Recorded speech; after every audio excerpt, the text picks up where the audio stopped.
एक समय की बात है। एक शहर में एक स्कूल था। एक दिन हमेशा की तरह बच्चे उस स्कूल में जा रहे थे। सब बच्चों की प्रेयर के बाद क्लास भी शुरू हो गई थी, पर बस एक क्लास से बहुत ही शोर आ रहा था। शोर सुनकर साथ वाली क्लास की टीचर अपने क्लास के बच्चों को बिल्कुल भी पढ़ा नहीं पा रही होती। हद हो गई है इन बच्चों की। पता नहीं ये साथ वाली क्लास की टीचर क्या कर रही हैं जो बच्चे इतना शोर मचा रहे। अभी जाकर देखती हूँ। उस क्लास की टीचर साथ वाली क्लास में जाकर देखती है तो वहां कोई टीचर ही नहीं होती, इसलिए बच्चे शोर मचा रहे होते हैं। शोर किस लिए कर रहे हो तुम सब, और तुम्हारी टीचर कहाँ है? मैम, हमारी मैम आज आई ही नहीं है। अच्छा, मैं अभी देखती हूँ कि वो क्यों नहीं आई अभी तक, पर तब तक तुम लोग बिल्कुल भी शोर नहीं करोगे। टीचर स्टाफ रूम में जाकर पता करती है कि 5th क्लास की टीचर क्यों नहीं आई। मैम, उन्होंने तो रिजाइन दे दिया है, वो अब नहीं आएंगी। अब अगले दिन स्कूल में इंटरव्यू शुरू हो जाते हैं। इंटरव्यू में एक बड़ी ही सुंदर सी लेडी टीचर को जॉब के लिए अपॉइंट किया जाता है। अब अगले दिन से वो ज्वाइन भी कर लेती है। सारे बच्चे नई टीचर को देख बड़े ही खुश होते हैं।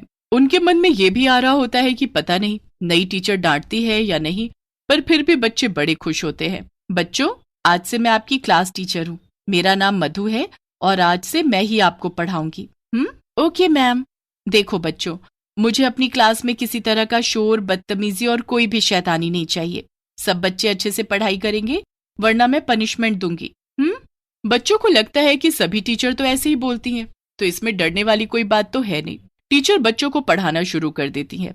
बच्चे बड़े ध्यान से पढ़ भी रहे होते हैं, पर तभी शीना, जो कि खिड़की के पास बैठी होती है, उसे खिड़की पर एक गिलहरी दिख जाती है। शीना का ध्यान अब पढ़ाई से हटकर उस गिलहरी पर चला जाता है।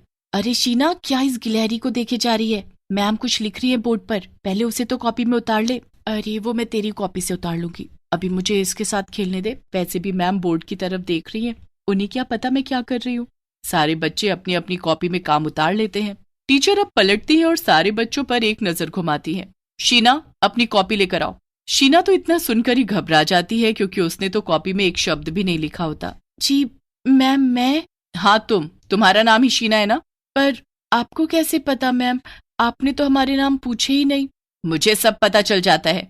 अब वहां खड़ी होकर क्या कर रही हो? जल्दी से कॉपी लेकर आओ। शीना डरते हुए अपनी कॉपी टीचर के पास लेकर जाती है। टीचर उसके हाथ से कॉपी लेती है तो उसमें एकदम खाली पेज होते हैं। टीचर शीना को एकदम गुस्से से लाल आंखों से देखती है। मैम वो मैम सॉरी, अब वो मैम मेरे हाथ में दर्द था इसलिए मैंने कुछ नहीं लिखा। हाथ आगे करो। Ma'am sorry ma'am, please ma'am sorry. मैंने कहा हाथ आगे करो। शीना डरते हुए अपना हाथ आगे करती है कि तभी नई टीचर उसके हाथ पर डंडा उठाकर मारना शुरू कर देती है। शीना की चीख निकल पड़ती है और सभी बच्चे ये देख बहुत ही ज्यादा डर जाते हैं। अगर जो मुंह से आवाज निकाली तो इससे भी बुरी सजा दूंगी, समझी? आगे से ऐसा नहीं होगा मैम, गलती हो गई, सॉरी मैम। शीना के हाथ टीचर मार मार कर बुरे कर देती है और उसके बाद वो उसको धमकी देती है, अगर जो मेरी शिकायत स्कूल या घर पर किसी से की तो पता है ना मैं क्या करूंगी। नहीं मैम, मैं किसी को नहीं बताऊंगी। अचानक लंच ब्रेक की घंटी बज जाती है। सब बच्चों को चैन की सांस मिलती है। टीचर के जाने के बाद सब बच्चे बात करने लगते हैं कि आखिर उनको कैसे पता चला कि शीना ने काम नहीं किया है, जबकि उनका मुंह तो बोर्ड की तरफ था। वो उसकी बहुत बुराई भी करते हैं। उन्होंने तो कभी इतनी बुरी टीचर देखी ही नहीं होती। अब मधु टीचर बाकी टीचर के साथ स्टाफ रूम में बैठ जाती है। अरे मैम, आप भी लंच करो ना हमारे साथ। नहीं, मुझे भूख नहीं है। इतना कहने के बाद मधु एक बोतल में से एक गिलास में दूध डालती है और उसी को एक सांस में पी जाती है। थोड़ा सा दूध टेबल पर गिर जाता है। मधु बिना सोचे उस गिरे हुए दूध को टेबल से चाट लेती है। ये देखकर बाकी टीचर हैरान ही रह जाती हैं। मधु को एकदम ख्याल आता है कि ये उसने क्या कर दिया। अरे वो मुझे लगा कोई पेपर गीला ना हो जाए। खैर मैं चलती हूँ, मुझे एक फोन करना है। मधु के जाने के बाद सब टीचर एक दूसरे से बातें करने लगती हैं। आपने देखा इसने भी क्या किया? छी, दिखने में ऐसी और हरकतें कैसी। अब दिखी इसकी असली पर्सनैलिटी। सब उस नई टीचर का बड़ा मजाक उड़ाती हैं, पर यह एक दिन की बात नहीं होती। हर रोज वो नई टीचर बस लंच में दूध ही पीती है। सबको ये बात बड़ी अजीब लगती है। नई टीचर किसी से कभी बात भी नहीं करती। वो बस अकेले रहती है और उसके चेहरे पर कोई मुस्कुराहट नहीं होती। एक दिन की बात है, जब हमेशा की तरह वो अपनी क्लास में बच्चों को पढ़ा रही होती है। राहुल उस दिन काम करके नहीं लाया होता और उसके डर के मारे हालत खराब हुई रहती है। वो सोचता है कि क्यों ना वो चुपके से क्लास के बाहर चला जाए, क्योंकि अब मैम उसको बहुत गंदे तरीके से मारेंगे। इसी डर की वजह से वो ऐसा करने पर मजबूर हो जाता है और जब टीचर बोर्ड की तरफ देख रही होती है तभी वो क्लास से बाहर जाने लगता है, पर जो उसके बाद होता है, सारे बच्चों की सांसें ही अटक जाती हैं। नई टीचर का आधा शरीर नीचे से नागिन का बन चुका होता है और वो राहुल को अपनी पूंछ में लपेट लेती है।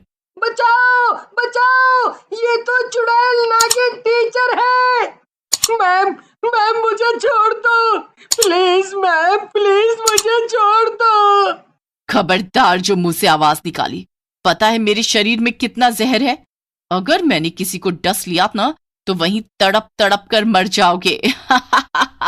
तुम्हारी हिम्मत कैसे हुई मेरी क्लास से भागने की? एक तो काम नहीं किया और ऊपर से मेरी क्लास से भागने की जुर्रत की तुमने। अब तो तुम्हें अच्छी सजा मिलेगी। राहुल उस चुड़ैल नागिन टीचर की पूंछ से लिपटा हिल भी नहीं पा रहा होता। सारे बच्चे डर के मारे अपने अपने बेंच में छुपने लगते हैं। वो डर की वजह से चिल्ला भी नहीं पाते, पर इतने में चुड़ैल नागिन टीचर को बाहर से किसी दूसरी टीचर के आने की आहट होती है। खबरदार जो किसी के आगे कभी मेरे बारे में मुंह खोला, जिसने भी ऐसा किया तो मैं उसको डस लूंगी। एकदम से चुड़ैल नागिन टीचर अपने वापस पहले वाले सुंदर रूप में आ जाती है और तभी दूसरी टीचर भी वहां पहुंच जाती है। मैम आप अभी के अभी स्टाफ रूम में आ जाइए, प्रिंसिपल मैम ने कोई मीटिंग रखी है। ठीक है, मैं बस अभी आती हूँ, आप चलिए। चुड़ैल नागिन टीचर बच्चों को घूरती हुई वहां से दूसरी टीचर के साथ चली जाती है। उसके जाते ही राहुल जोर जोर से रोने लगता है। मैं कल से स्कूल नहीं आऊंगा, नहीं आऊंगा। राहुल तुम रो मत, वो हमारा कुछ नहीं करेगी। ऐसा होता तो हम में से कोई स्कूल नहीं आता, पर हम अपने मम्मी पापा को भी कुछ नहीं बता सकते और बिना मतलब वो हमारी छुट्टी भी नहीं होने देंगे।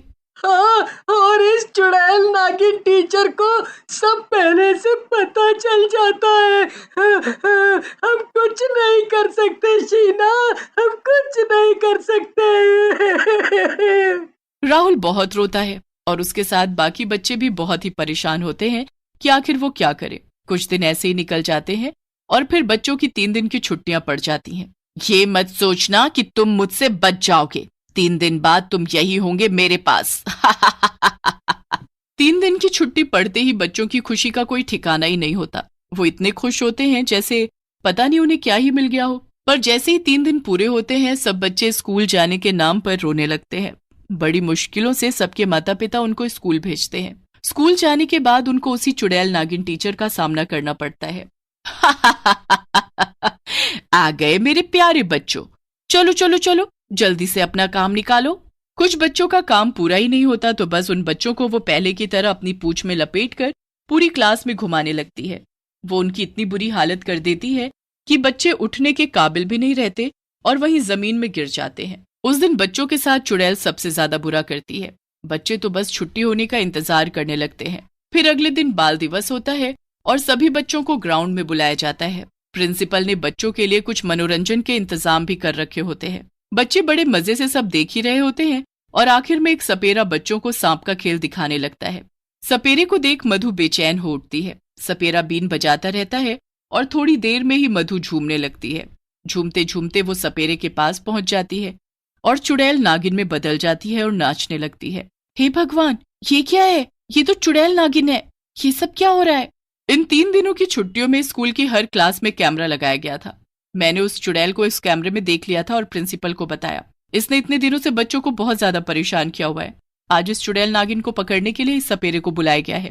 ये सपेरा मेरा कुछ नहीं कर पाएगा, कोई मुझे नहीं पकड़ पाएगा।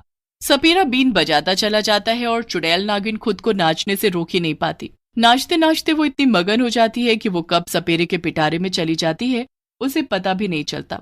उसके आते ही सपेरा पिटारे के ढक्कन को जल्दी से बंद कर लेता है। निकालो मुझे बाहर।